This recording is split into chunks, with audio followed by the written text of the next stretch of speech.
விடுதலை சிறுத்தைகள் கட்சி நடத்தும் மது ஒழிப்பு மாநாடு தமிழகத்தில் எந்த அளவிற்கு தாக்கத்தை ஏற்படுத்தும்?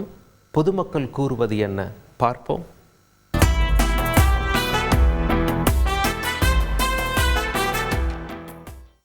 மது ஒழிப்பு மாநாடு இன்று நடைபெற்று கொண்டிருக்கிறது.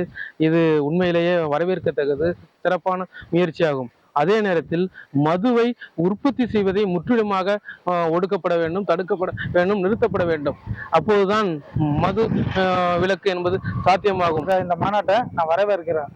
அதே போல தமிழ்நாட்டில் போதை பழக்கத்தையும் மது ஒழிப்பையும் முற்றிலும் தடை பண்ணணும்னா தமிழக அரசு இதை உற்பத்தி பண்றத முதல்ல தடை பண்ணணும். அப்பதான் இதுக்கு ஒரு விடிவு காலம் பிறக்கும். மது ஒழிப்பு அப்படிங்கிறது ஒரு சாத்தியப்படாத விஷயமா ஒன்றுதான் இப்போ நாட்டில் இருக்கு. ஏன்னு கேட்டீங்க அப்படின்னாக்க எங்க பார்த்தாலுமே நடத்துறதே மதுங்கிறத நடத்துறதே அரசாங்கம் நடத்துது. சும்மா வேணா சொல்லலாமே ஒழிய கூட்டணியில இருந்துட்டு வேற மிச்சபடி இந்த மாநாடு நடத்துறதுனால ஒரு சாத்தியமும் இல்லை. அடிநிலையில் இருக்கிற விளிம்பு நிலை மக்களுடைய வாழ்வாதாரம், பொருளாதாரம் எல்லாமே பாதிக்கப்படுதுன்னா மது தான்.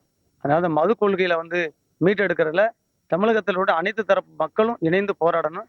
அதுல அரசியல் கட்சிகள் முன்னெடுத்த நம்ம வரவேற்கிறோம். 24 மணி நேரம் கூடுதல் விலைக்கு விற்று மிகப்பெரிய ஒரு கொள்ளையை தமிழக அரசு நடத்தி கொண்டிருக்கின்றது. இதையெல்லாம் கண்டிக்காத திருமாவளவன் அவர்கள் இன்று பெண்களை வைத்து ஒரு அரசியலுக்காக ஒரு மாநாடை நடத்துவதை தமிழராகி நாம் ஏற்றுக்கொள்ள முடியாது. மாநாட்டை நான் வரவேற்கிறேன். இதே இவர் வலியுறுத்தி நடத்துற மாதிரி தோழமை கட்சிகளும் கூட்டணி கட்சிகளும் எதிர்கட்சிகளும் சேர்ந்து இந்த மாநாட்டை நடத்தினா இந்த மது ஒழிப்பை முற்றிலுமா நிற்கலாம்.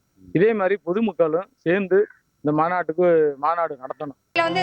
அதிகமாக பாதிக்கப்படுறது தொழிலாளர் மக்களும் தாழ்த்தப்பட்ட மக்கள் தான் அதிகமான சாராய கொடுமையில பாதிக்கப்பட்டு இருக்காங்க.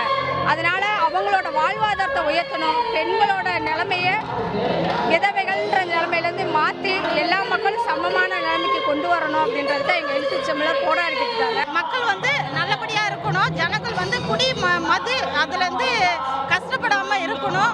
எங்கள் பெண்களுக்கு நல்ல வழி நடக்கணும் அப்படின்றதுக்காக எங்கள் தலைவர் மாநாடு நடத்துறாரு. ஜனங்கள்லாம் இவ்வளோ கூட்டம் வந்திருக்கு, ரொம்ப சந்தோஷமா இருக்கு. செய்திகளை உடனுக்குடன் தெரிந்து கொள்ள உடனே சப்ஸ்கிரைப் பண்ணுங்க.